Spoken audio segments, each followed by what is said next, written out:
திருச்சிற்றம்பலம். தென்னாடுடைய சிவனை போற்றி, எந்நாட்டவருக்கும் இறைவா போற்றி. அனைவருக்கும் வணக்கம்.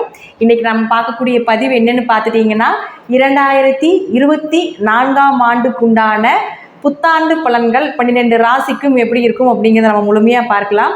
அதற்கு முன்னாடி நம்மளோட சேனலை சப்ஸ்கிரைப் பண்ணிக்கோங்க. பெல் பட்டனில் ஆல் அப்படின்னு சொல்லக்கூடிய பட்டனை கிளிக் பண்ணிக்கோங்க.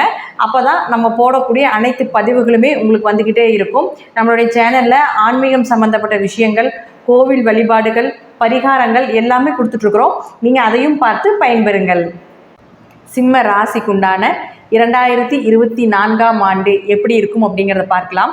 சிம்ம ராசியை பொறுத்த வரைக்கும் பார்த்துட்டிங்கன்னா, உங்களுக்கு கண்ட சனி காலங்கள் அப்படிங்கிறத நம்ம எடுத்துக்கணும். ஏன்னா சனி பகவானுடைய பார்வை நேரடியாக இருக்கிறதுனால எல்லா விஷயத்தையும் யோசிச்சு பண்ணுங்க, எதை செய்தாலும் பலமுறை யோசிச்சு பண்ணுங்க அப்படிங்கிற ஒரு அட்வைஸாக கூட நீங்கள் எடுத்துக்கோங்க.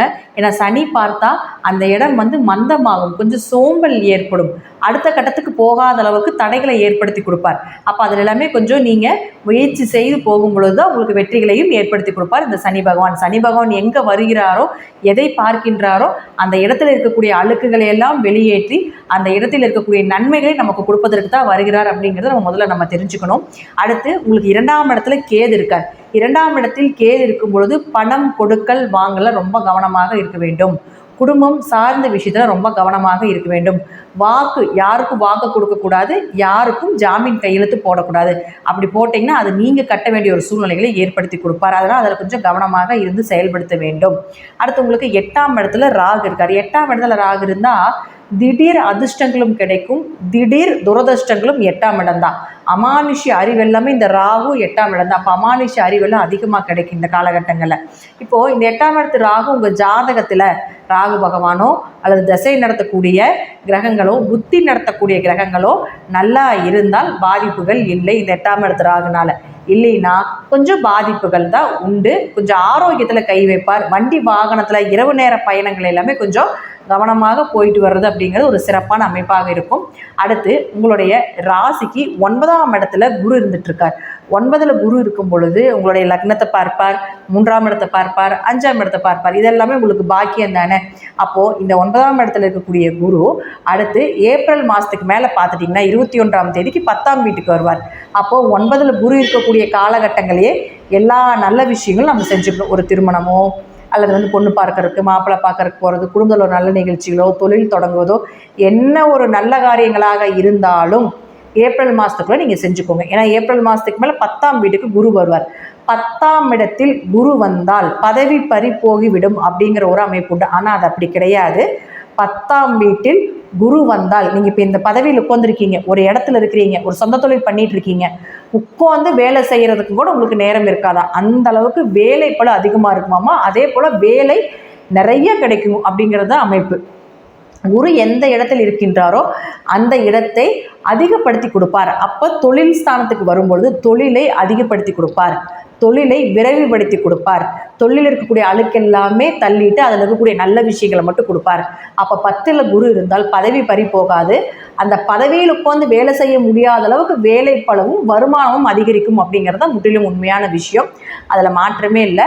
அப்போது சிம்மராசியை பொறுத்த வரைக்கும் பார்த்துட்டிங்கன்னா, இந்த வருடம் எந்த விஷயங்களாக இருந்தாலும் ஏப்ரலுக்கு முன்னாடியே செஞ்சுருங்க. மாணவர்கள் படிப்பில் ரொம்ப கவனமாக இருக்க வேண்டும். கொஞ்சம் மார்க்கில் குறையிறதுக்கு உண்டான வாய்ப்புகள் உண்டு. அடுத்து கலைத்துறையில் இருக்கக்கூடியவர்களும் கொஞ்சம் கவனமாக இருங்க. நிழல் படம் அப்படிங்கிறது ராகு தான். உங்கள் ஜாதகத்தில் ராகு நல்லா இருந்தால் நல்ல பலன் அப்படிங்கிறது நிச்சயமாக உண்டு. அரசியல் துறையில் இருக்கக்கூடியவர்களுக்கு ஒரு கெட்ட பேர் வரும். 8ல் ராகு, ஏன்னா 8ஆம் இடம் தான் அவமானத்தை சொல்லக்கூடிய ஒரு இடம். அப்போ அங்கே ராகு இருந்தாருன்னா நீங்கள் என்ன விஷயம் பண்ணாலும் டக்குன்னு அவமானப்படுத்திடுவாங்க. அப்போது நல்லா உங்கள் கூட இருக்கக்கூடியவர்களை முன்னாடி விட்டுட்டு நீங்கள் பின்னாடி இருந்து செயல்பட்டீங்கன்னா உங்களுக்கு பல மடங்கான வெற்றிகள் அப்படிங்கிறது நிச்சயமாக ஏற்படுத்தி கொடுப்பார். யாருக்கும் பணம் கொடுக்கல் வாங்கல் இல்லாமல் இருக்கிறது, அதே மாதிரி கொடுத்து தான் ஆகணும், இன்வெஸ்ட்மெண்ட் பண்ணி தான் ஆகணும், தொழிலில் வேறு வழியே இல்லை அப்படின்னு நினச்சிங்கன்னா டாக்குமெண்ட் நல்ல பத்திரமோ அல்லது ஏதாவது ஒரு டாக்குமெண்ட் சம்மந்தப்பட்ட விஷயத்தில் கரெக்டாக பார்த்து கவனம் பண்ணி ஒரு அத்தாட்சியோ ஒரு ஆதாரமோ எதுவுமே இல்லாமல் பண்ணிடாதீங்க அப்படிங்கிறது தான் முழுமையான உண்மை. அடுத்து குருவும் நல்லா இருக்கார். அதனால் குரு இருக்கிற வரைக்கும் உங்களுக்கு தொழிலில் பிரச்சனையே இந்த 1 வருட காலங்கள். சனி வக்ரமாகும் பொழுது, குரு வக்ரமாகும் பொழுது மட்டும் கொஞ்சம் நம்ம அந்த பயிற்சியப்போ கொஞ்சம் இடைஞ்சல்கள் வருமே தவிர மற்ற நேரமெல்லாம் பார்த்தீங்கன்னா உங்களுக்கு நல்ல அமைப்பு தான் அப்படிங்கிறது இந்த குருவினுடைய பலனிலேயே நமக்கு தெரியுது. அதனால் பயப்படாமல் இருக்கலாம். குரு இங்கே வந்ததுக்கப்புறம் உங்களுடைய 2ஆம் வீட்டை பார்ப்பார். 2ஆம் வீட்டை பார்க்கும்பொழுது பணப்பெருக்கங்கள் உண்டாகும், குடும்ப பிரச்சனைகள் விலகும், பொருளாதார வளர்ச்சி அதிகமாகும், குடும்ப தேவைகளை நிச்சயமாக பூர்த்தி பண்ணி கொடுப்பார். அதே மாதிரி குருவினுடைய பார்வை உங்களுக்கு 4ஆம் வீட்டில் இருக்கிறனால வீடு, மனை, சொத்து சுகங்கள் வாங்கக்கூடிய ஒரு அமைப்பு உண்டு. அடுத்து 6ஆம் வீட்டையும் பார்ப்பார். 6ஆம் வீட்டையை பார்க்கும்பொழுது கடன் அடைவதற்குண்டான வாய்ப்புகளையும் ஏற்படுத்தி கொடுப்பார். அப்படிங்கிறதுலையும் நோய் விலகுவதற்குண்டான வாய்ப்பையும் ஏற்படுத்தி கொடுப்பார். அப்படிங்கிறதுல மாற்றமே கிடையாது. இந்த வருடம் பார்த்துட்டிங்கன்னா சிம்ம ராசிக்காரர்களுக்கு ஒரு 60லிருந்து 70% வரைக்கும் ஓரளவுக்கு நல்ல பலன் அப்படிங்கிறத நம்ம எடுத்துக்கலாம். நன்றி. மீண்டும் ஒரு நல்ல பதிவில் சந்திக்கலாம். வாழ்த்துக்கள். திருச்சிற்றம்பலம், தில்லையம்பலம், ஸ்ரீ நரசிம்மர் திருவடிகளே சரணம்.